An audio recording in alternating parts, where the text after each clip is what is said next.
Bonjour les cinquièmes, une petite vidéo pour vous présenter la correction de la carte mentale qu'on avait fait en classe. Alors suivant la classe, vous n'aviez pas eu la même difficulté parce que dans certaines classes j'ai mis certains éléments, dans d'autres classes j'ai laissé tout ou presque tout vide.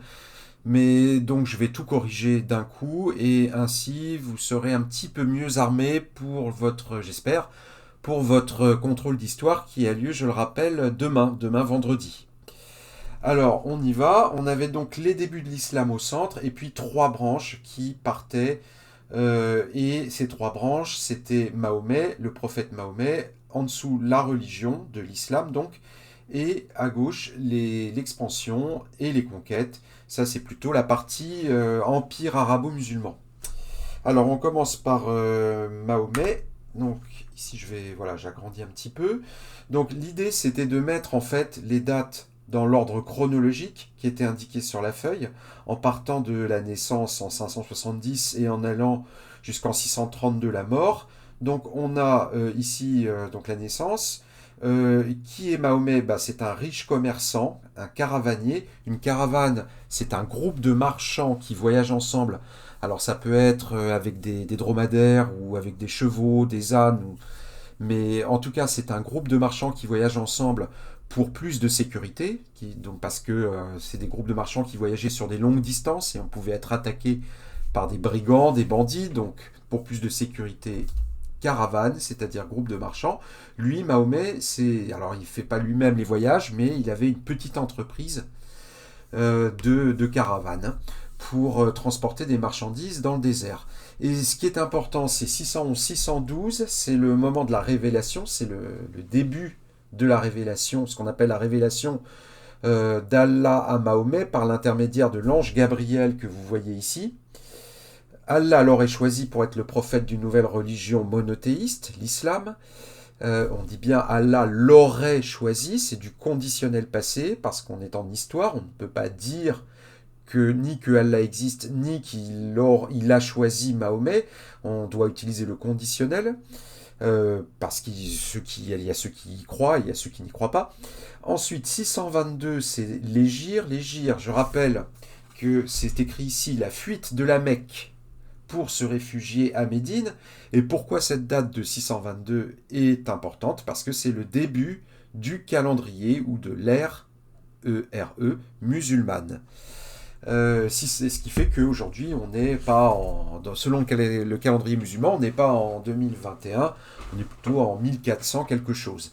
Vous voyez, les musulmans commencent à compter le temps, comme en fait dans le calendrier chrétien, vous commencez avec la naissance de Jésus, qui est l'an 1, et bien dans le calendrier musulman, c'est l'hégire qui marque le début du calendrier. Et tout ce qui est avant l'hégire, c'est donc en négatif. Donc Mahomet fuit la Mecque devant l'hostilité des habitants polythéistes. Il se réfugie à Médine et c'est donc le début du calendrier musulman. 630, c'est aussi une date importante. À la tête d'une armée, il s'empare de la Mecque.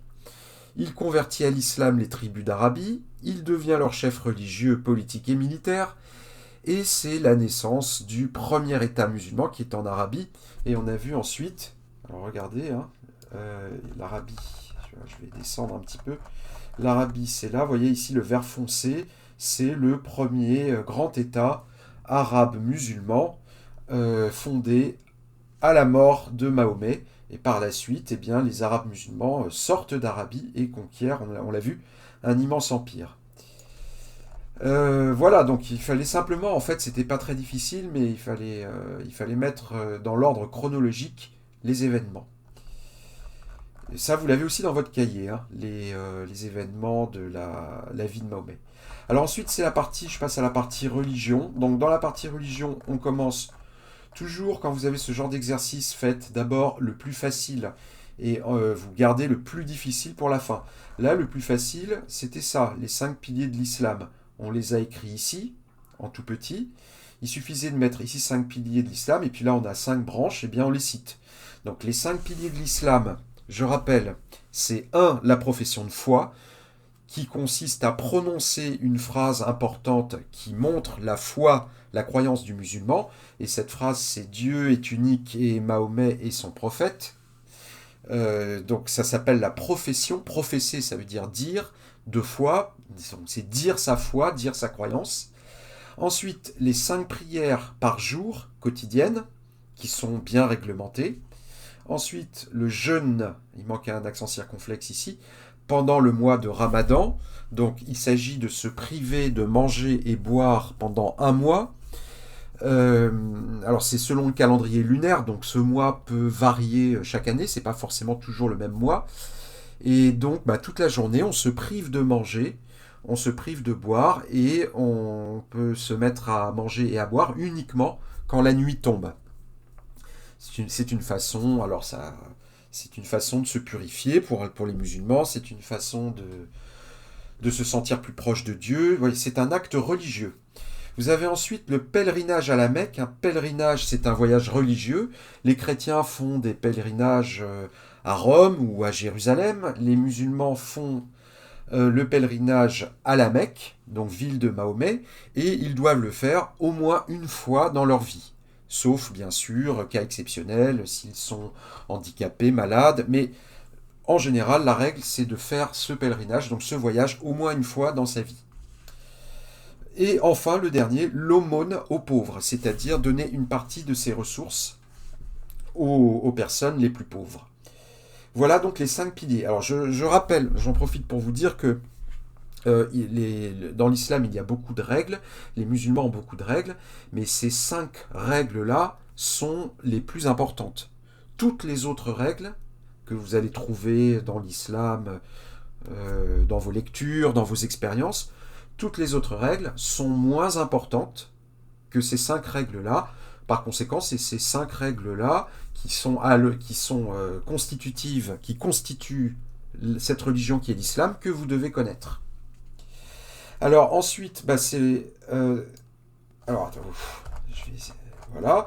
Donc l'islam né en Arabie au 7e siècle, c'est logique que ce soit en premier, c'est la naissance de l'islam, donc on la met en premier. Et la suite logique, c'est se répand ensuite par la conquête. D'accord? Donc l'islam naît en Arabie, plutôt après la mort de Mahomet, quand ses compagnons commencent à rédiger cette fameuse révélation et que petit à petit elle prend forme, et qu'elle prend forme pour donner ce livre qu'on appelle le Coran. Et puis donc elle se répand ensuite, évidemment, dans tout l'empire arabo-musulman, au fur et à mesure que les Arabes musulmans conquièrent des territoires. Donc le livre sacré des musulmans, c'est le Coran. On avait vu aussi 2 autres textes sacrés, les hadiths et la sira, qui sont des textes sacrés pour tout musulman, mais qui sont moins importants tout de même que le Coran. Comprenez bien une chose, c'est que le Coran, pour les musulmans, c'est la parole de Dieu. C'est pas une parole humaine, c'est la parole de Dieu, c'est Dieu qui parle. Et les hommes qui ont retranscrit ces paroles à partir du témoignage de Mahomet. Donc voilà pourquoi le Coran est tout en haut, pour un musulman, tout en haut dans la hiérarchie des textes sacrés.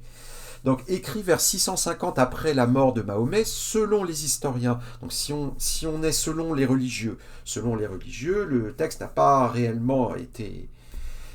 changé, il a toujours été le même.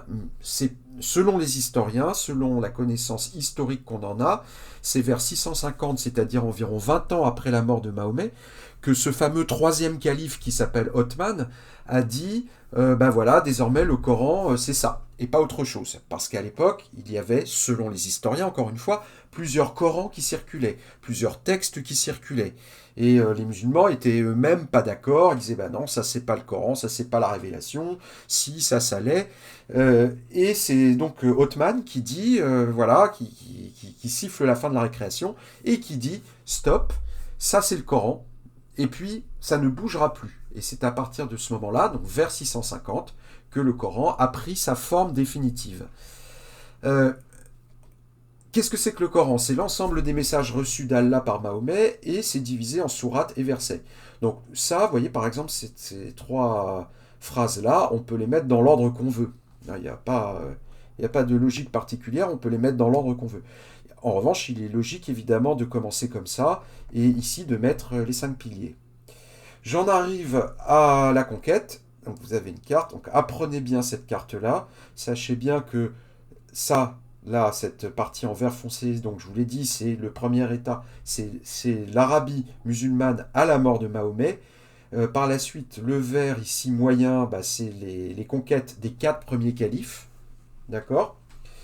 Donc et je vous avais dit, vous voyez, conquête arabe entre 632 et 661, c'est en 30 ans, donc c'est un temps extraordinairement court. Et on avait compris, on avait expliqué en classe, on avait compris que si ce temps était très court, eh bien il y a plusieurs raisons, mais une des raisons, c'est que, une des explications, c'est que eh bien, les populations, qui étaient souvent des populations de l'Empire byzantin, ici, ou perses là, n'étaient pas contentes, n'étaient pas satisfaites de vivre dans l'Empire byzantin et dans l'Empire perse, et elles ont vu arriver les musulmans comme un nouvel empire qui était finalement pas plus mal que celui d'avant.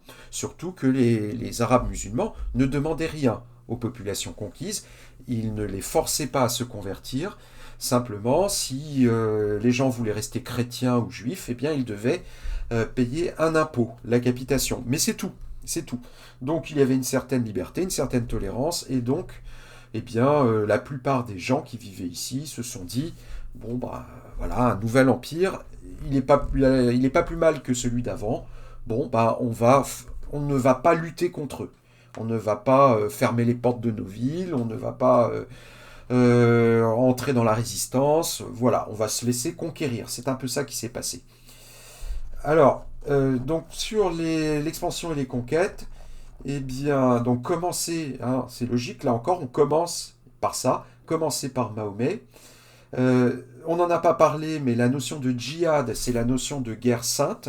Donc le mot djihad en arabe veut dire guerre sainte, et dans le Coran, on nous explique que une guerre peut être acceptable, peut être sainte si elle a des raisons religieuses, si on ne s'attaque pas aux femmes et aux enfants, si on ne s'attaque pas aux civils. Il y a tout un tas de règles qui, qui donne aux musulmans la possibilité de faire la guerre si cette guerre est juste, si elle est menée correctement, si encore une fois, si on n'attaque pas les civils, c'est-à-dire ceux qui ne sont pas militaires, si on ne fait rien aux femmes et aux enfants. Mais si toutes ces conditions et ces règles sont respectées, on peut parler de guerre acceptable, voire de guerre sainte, s'il s'agit de convertir, s'il s'agit de faire progresser l'islam. Alors, continué à la mort de Mahomet par ses successeurs, les 4 premiers califes, puis les Omeyyades, puis les Abbassides, rappelez-vous de la chronologie, les 4 premiers califes, compagnons de Mahomet ou des gens de sa famille, puis les Omeyyades de Damas, puis les Abbassides de Bagdad. À partir de 750, donc à partir de la fin des Omeyyades, les conquêtes, en gros, elles s'arrêtent. Sous les Abbassides, il n'y a plus ou presque plus de conquêtes. Donc c'est une armée puissante basée sur la cavalerie, donc rapide, ça on peut inverser. Et puis là, par contre, il faut respecter l'ordre. Dynastie des califes omeyyades, dynastie des Abbassides, avec ici les dates. Donc un immense territoire qui va de l'Espagne aux portes de l'Inde. D'accord, donc c'est ici le vert clair.